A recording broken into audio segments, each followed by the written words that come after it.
तिथे महायुती सरकारमध्ये एकनाथ शिंदे नाराज असल्याच्या चर्चा रंगलेल्या असतानाच भाजपकडूनही शिवसेनेवर कुरघोडी होत असल्याचा दावा होतोय। तशातच शिंदे मुख्यमंत्री असताना त्यांनी घेतलेले काही निर्णय भाजपच्या रडारवर आलेत। जालन्यातील सुमारे 900 कोटी रुपयांचा सिडको गृहनिर्माण प्रकल्प चौकशीच्या फेऱ्यात अडकला। या प्रकल्पाची चौकशी करावी अशी मागणी बदनापूरचे ठाकरे पक्षाचे माजी आमदार संतोष सांबरेंनी फडणवीसांकडे केली होती।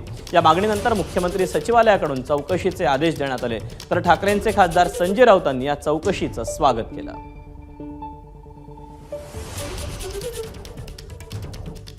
मी माननीय मुख्यमंत्र्यांकडे या संदर्भात तक्रार केल्यानंतर माननीय मुख्यमंत्र्यांनी तातडीने या संदर्भातले सर्व चौकशीचे आदेश दिलेले आहेत। या जिल्ह्यामध्ये भूमाफियांनी ज्या पद्धतीने मोडस ऑपरेंडी वापरून की काही ठिकाणी जागा 400-500 एकर जागा शेतकऱ्यांकडून कवडीमोल भावाने घ्यायची आणि त्यानंतर ती जागा शासनाला सिडको असेल, MIDC असेल, समृद्धी महामार्ग असेल, ड्रायपोर्ट असेल, या अशा इतर प्रकल्पात शासनाच्या माथी मारायची आणि कोट्यवधी रुपये कमवायचे।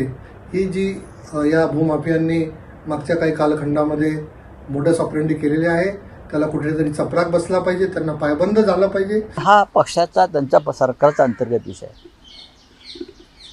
तर आधीच्या सरकारने काय भ्रष्टाचार केला असेल, काय घोटाळे केले असतील,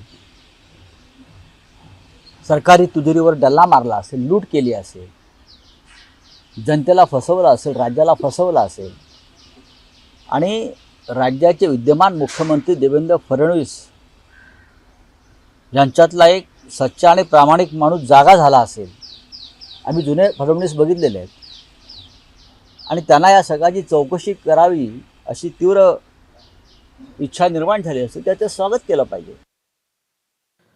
तर सिडको प्रकल्पाच्या या चौकशीवर शिवसेना आमदार अर्जुन खोतकरांनी काय प्रतिक्रिया दिली तीही आपण पाहूया।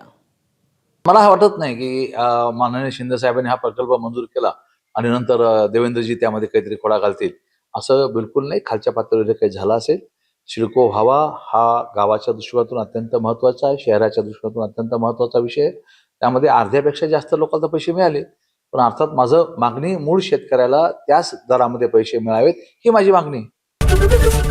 ABP माझा, उघडा डोळे बघा नीट।